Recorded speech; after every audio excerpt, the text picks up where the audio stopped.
hey guys কি খবৰ আজি আপোনালোকৰ মাজলৈ এটা নতুন ভিডিঅ' লৈ আহিছোঁ যদি ভিডিঅ'টো চাই ভাল লাগে like comment share and subscribe কৰি দিব আজি আমাৰ ফাৰ্ষ্ট আপডেটটো হৈছে অসমত জনপ্ৰিয় ইউটিউবাৰ ডিম্পু বৰুৱাৰ ওপৰত চ' ৰিচেণ্টলি তেওঁ চৰকাৰে চাকৰি দিয়াৰ ওপৰত ৰিয়েক্ট কৰিছে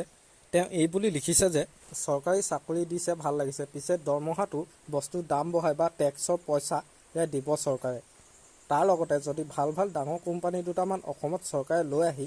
লাখ লাখ ল'ৰা ছোৱালী সোমাই দিলে হয় বেয়া নাপাব মনৰ ভাৱ কৈছোঁ বাহিৰৰ পৰা পইচা কেনেকৈ আনিব পাৰি না আমাৰ মানুহে ভাবে না চৰকাৰে ঘৰৰ পইচা ঘৰত ঘূৰাই থাকি ভাল পায় আৰু আজি চীন দেশে যদি চৰকাৰী চাকৰি দিলে হয় তেওঁলোকে ইণ্ডাষ্ট্ৰীত গুৰুত্ব নিদিয়ে তেওঁলোকৰ দেশ আজি অৱস্থাত থাকিলহেঁতেন নে চৰকাৰী চাকৰিয়ালৰ পইচা আমি সকলোৱে দি আছোঁ টেক্স চপা দি কাৰণ আমি সকলোৱে চৰকাৰৰ বাপাহাৰে আপোনালোকে ইয়াৰ ওপৰত কি ক'ব তলত কমেণ্ট কৰি জনাবচোন আমাৰ আজি নেক্সট আপডেটটো হৈছে অসমত জনপ্ৰিয় কণ্ঠশিল্পী অলংকিতা আৰু ৰূপাংকিতাৰ ওপৰত অন্দাচিষ্টা অলংকিতা আৰু ৰূপাংকিতাই গীত পৰিৱেশন কৰি থকা মঞ্চতে অঘটন অলংকিতা আৰু ৰূপাংকিতাই বিহু মঞ্চত বিহু প্ৰগ্ৰেম কৰি থকা সময়তে অলংকিতাৰ হাতত এটি পোকে কামুৰি দিয়ে মঞ্চখনত অলংকিতাক সুন্দৰকৈ গীত পৰিৱেশন কৰি থকা দেখিব পোৱা গৈছে আৰু তেনে সময়তে এটা পোকে অলংকিতাৰ হাতত কামুৰি দিয়ে যাৰ বাবে চিঞৰি উঠে কণ্ঠশিল্পীগৰাকী সেই ঘটনাটো সৰু ভিডিঅ' ক্লিপ এটা মই আপোনালোকৰ মাজলৈ আগবঢ়াই দিলোঁ ভিডিঅ'টো সম্পূৰ্ণকৈ চাই থাকিব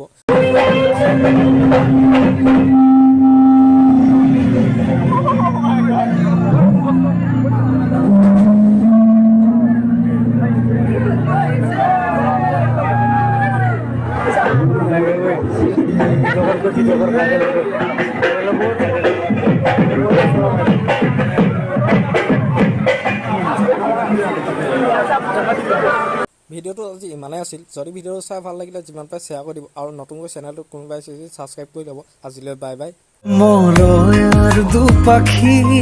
মোৰ মনৰ বতৰা পঠিয়ালো তোমালে তুমি আদৰি ল'বা